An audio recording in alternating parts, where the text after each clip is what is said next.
key for this event. We at SWAY, we look to them and to Scott Pepp for guidance in preventing the introduction of the Swedish model in the Republic of Ireland. So in the Republic of Ireland, it's legal to work within extremely narrow parameters.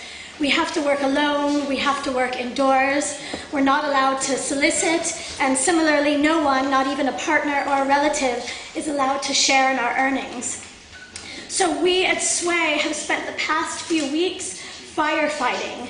What we're attempting to do is stop Section 20 of the Criminal Law Sexual Offences Bill from coming in, though it might be too late. Section 20 is what is referred to as the Swedish model. It would make the purchase of sex illegal in the Republic, and it has recently passed in Northern Ireland in June.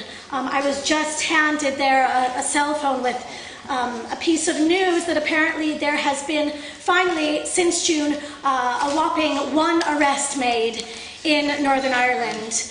And it was somebody who was exploiting a person for sexual services, which we know is already and was, is, and will be a crime. Yes. So it's a whole lot of nothing for nothing. So in Ireland, frankly, it might serve as an example of what can steamroll quite easily into effect when there are hindrances into organising.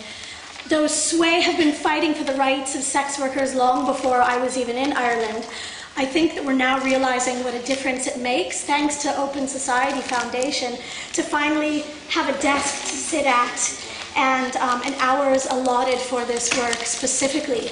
So now we begin to stand next to and see what we're up against compared to the prohibitionist camp.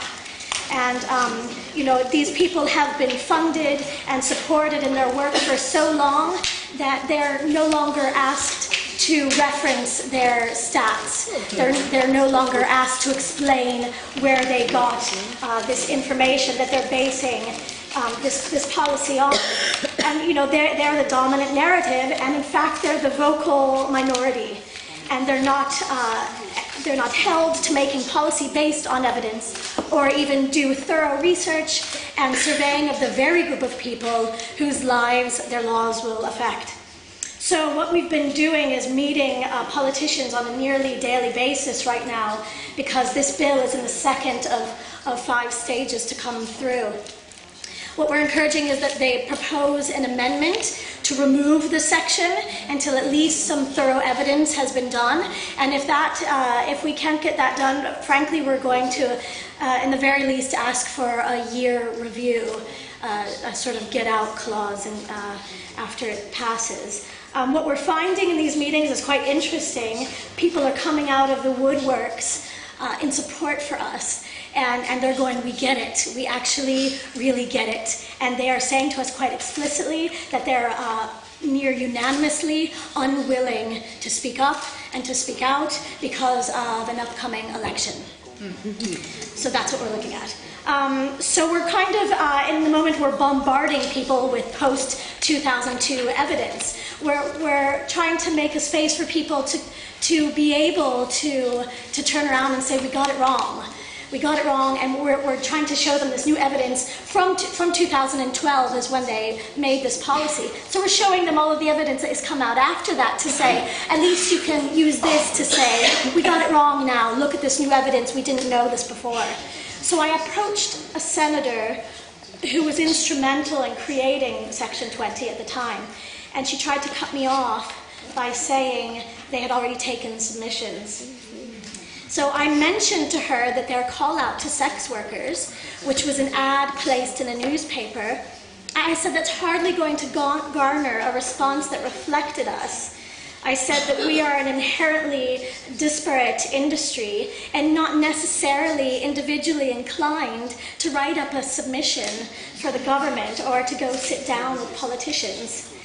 So I saw this actually land with her, and it was kind of scary that that hadn't occurred to her. But it did give us a little bit of optimism in our request for a consultation, for stalling, at least stalling on the section. Thank you. Okay, great. So similarly, the research we'd be looking for is something like what came out from the Queen's University in October 2014, where 98% of sex workers said they don't want client criminalisation.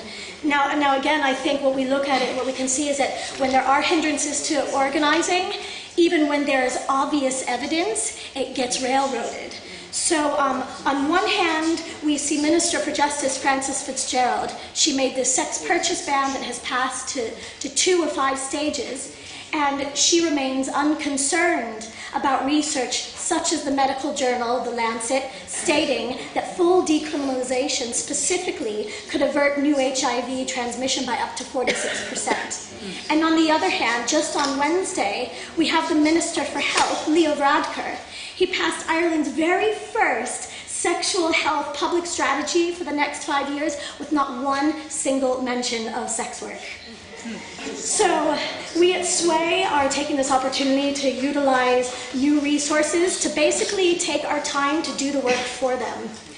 We're trying to gather evidence that they ignored or didn't see and present it to them and to the public, and trying to expose the reality that our society is concerned about the effect this criminalisation would have on sex workers and the public. Thanks, y'all.